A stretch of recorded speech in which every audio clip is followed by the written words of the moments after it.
G'day guys, it's Scott from The Current Car. Now today we are back with the E07 and we're putting things to the test, such as the heads-up display, the 2 cruise control modes, and also its drivability.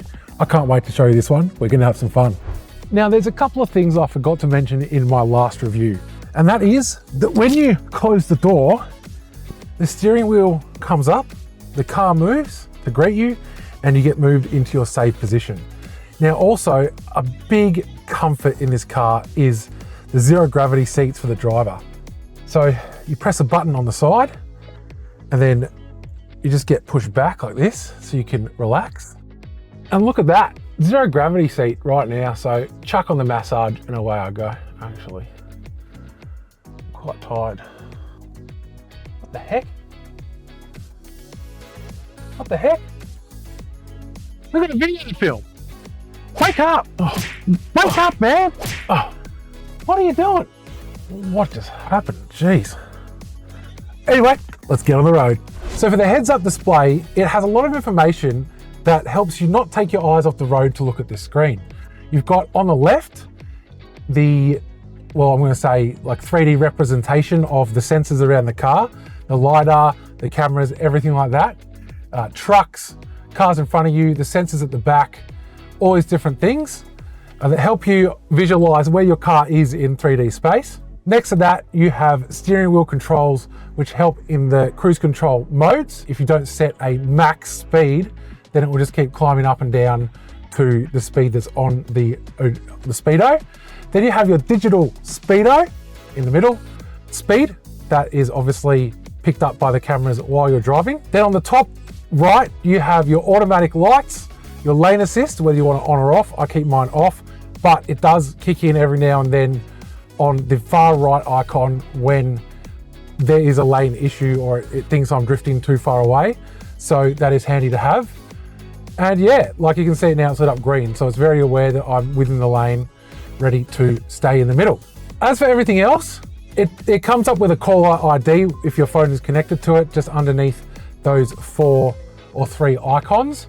You also have the A, which means automatic brake hold. You also have all this information on the top of your infotainment screen, which we mentioned earlier in a previous video, but it just means that you don't have to look at this infotainment screen as much.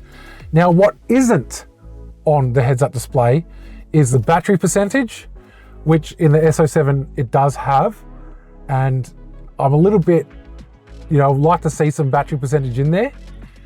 Just easy to glance at, things like that, so maybe in an upcoming update. Also, integration to third-party apps such as Google Maps, Waze, or anything like Apple Maps or any other third-party softwares that can be added. A lot of cars that I've seen recently have got things like Spotify, where you can see the name of the song, things like that are added into the heads-up display just to make it that little bit more locked in so you don't have to even look at this. Now, when you hit your designated speed, so right here it's 80, if you hit over it, I'll go over by 1 kilometer, the 80 or 3 kilometers, the 80 flashes and you hear a little chime. And that means you are speeding, which is against the law last time I checked. So also with the heads-up display, you can see your indicators very clearly. If you're indicating left or right, or you've got the hazards on. Right now I'm indicating right. This is what it looks like when you're indicating left. So you can see the indicators very clearly in the heads-up display and also on the infotainment screen. This is what I'm trying to say. It is so good not to be able to take my eyes off the road and have this information right here at the ready, right in front of me the whole time I'm driving. I never look at this screen when I'm driving unless it's to check the Spotify or to turn on the aircon or do any of the basic functions that you do that you can't, just look at this heads-up display with. It's also really good during daytime and nighttime. So during daytime, it's currently 4 o'clock in the afternoon. It's a bit overcast and the heads-up display is still very, very clear. I will show you what it looks like at nighttime from a previous drive so you can have a bit of a comparison. And what you can see on the heads-up display is the arrow that we're coming up to, and then you'll see the blue arrows, which allows me to see that it's coming up right now to that corner. you can see that it's given me the lane information on the right-hand side along with the AR directions. Right, we're coming up to the corner now, so I'm going to indicate. But primarily, this is what a heads-up display navigation looks like. Very intuitive. It's very good. Like I keep saying, I don't have to take my eyes off of the road because it's right in front of me the whole time. And you can also see it on the navigation along with SR mode, which is down here. So that way, you know, you can either have your maps on there and then if you want to see the traffic, I guess you can see the traffic on there. But that is what it is. It's very, like I said, I really like it. Sometimes I prefer it over Google Maps because I have Android Auto, and right now Android Auto is a bit buggy on the system, but I enjoy it a lot more than that because I can see right in front of me where I need to turn. I don't need to look at the screen at all. I can just cruise along, do what I need to do. It gives me all the right information. Yeah, it's pretty cool. So what I'm going to show you next is the 2 cruise control methods while you're on a highway or a freeway. What are you going to do it? So long distance driving, or like we don't have to keep stop and starting. So what we're going to start off with is adaptive cruise control.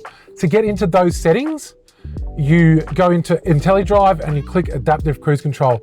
From what I've seen, there's no other way to change this. You have to do it within the settings app on the car. Now I have my settings up on the screen here that I have set up, which I think are the best settings that I use personally. You can change yours. Okay, so we're about to get onto the freeway and we're going to give adaptive cruise control a try. Okay, now we're on the freeway. We're about to hit 100, and what's going to happen is I'm going to double tap the gear stalk here, and right now we are on 95 kilometers max, but we want to get to 100 max.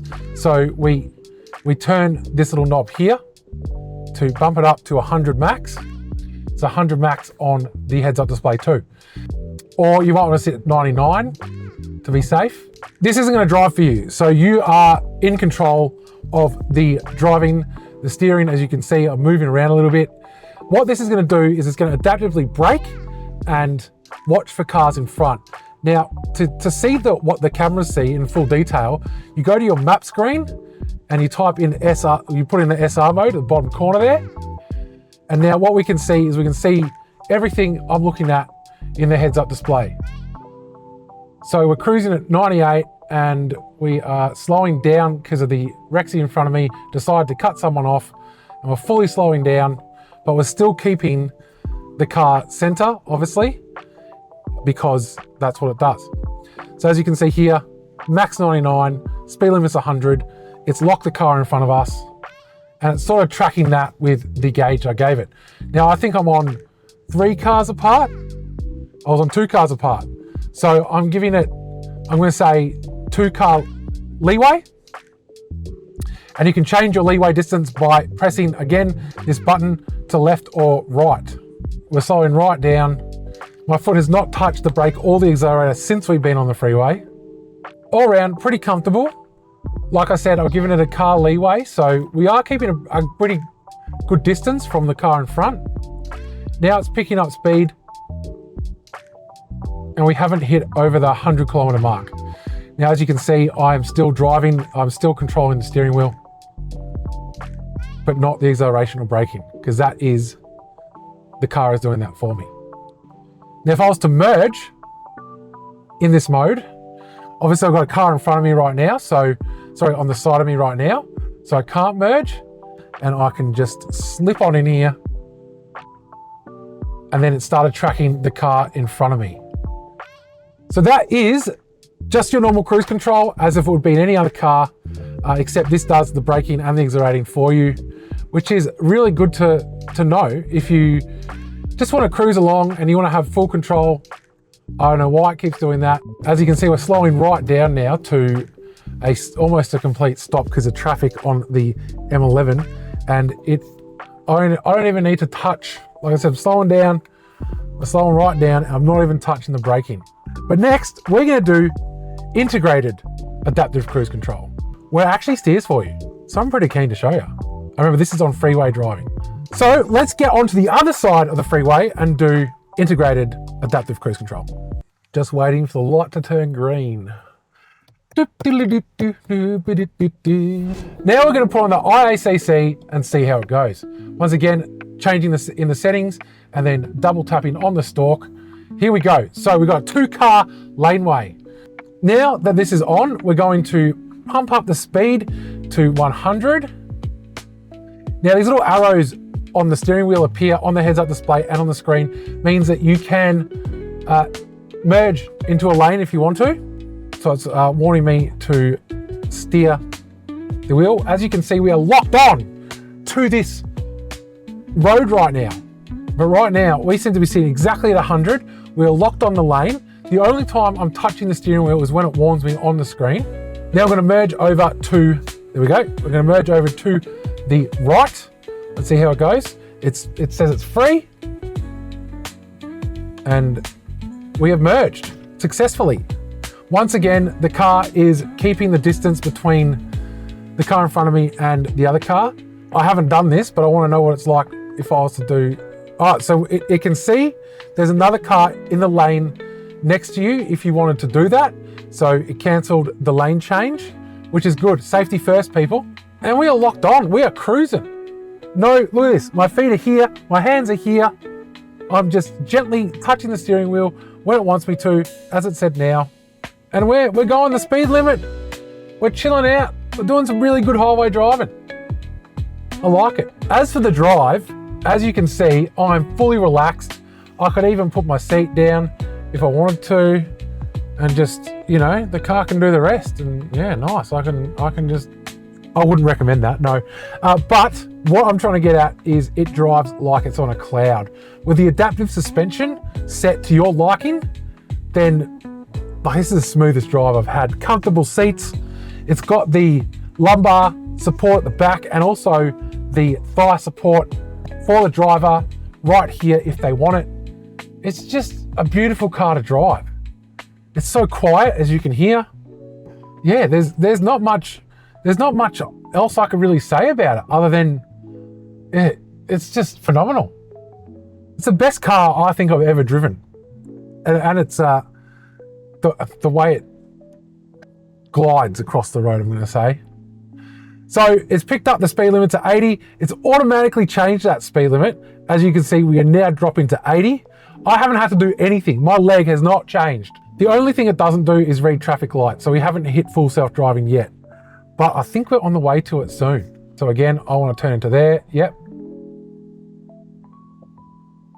And now we're slowing down because we're at a red light. How good is that? So there you have it. You've seen it firsthand how well the adaptive cruise control and the integrated adaptive cruise control handles in a traffic environment towards the city and freeway driving. The car itself feels like it drives on a cloud with the adaptive suspension, and the heads-up display gives you just the right amount of information for you not to have to look down at the screen in the middle. All around, it's a beautiful car to drive, and I think if you would like to drive one, come down to Waverley Deepal to get your hands on a test drive unit today. Now, if you like the content, remember to like and subscribe, leave your thoughts below. Always happy to read them and comment back and tell you what my thoughts are. And all around, just thanks for watching. Appreciate it. Now, if you don't mind me, I'm going to take this beauty away from our family, take it back on the road.